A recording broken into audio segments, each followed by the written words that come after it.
पूरवा मनसा हमारे छठी मैया। सबके मांगला धन सोनावा, सबसे मांगिला धन सोनावा। पुनः मांगेला भरल रे मांगे छठी मैया। पुनः के मांगिला भरेर रे मांगे छठी मैया। पूरवा मनसा हमारे छठी मैया। पूरवा मनसा हमारे छठी मैया। अपना के मांगेला भरे माथ चूड़वा, अपना के मांगिला भरे माथ छुड़वा।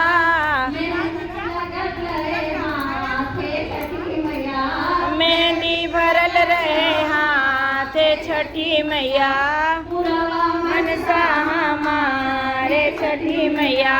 पूरवा मनसा हमारे छठी मैया।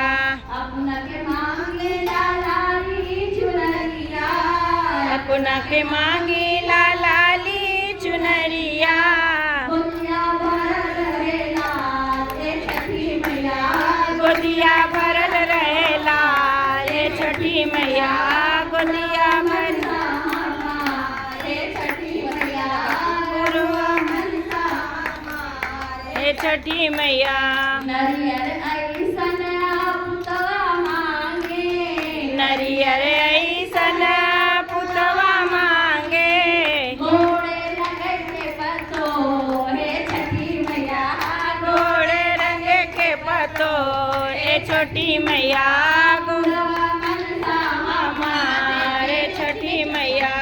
पूरवा मनसा हमारे छठी मैया। लवंगा ऐसन सन दरिया मांगे। लवंगा ऐसन दरिया मांगे। घोड़े चढ़ल दमाद छठी मैया। घोड़े चढ़ल दमाद छठी मैया। पूरवा मनसा हमारे छठी मैया।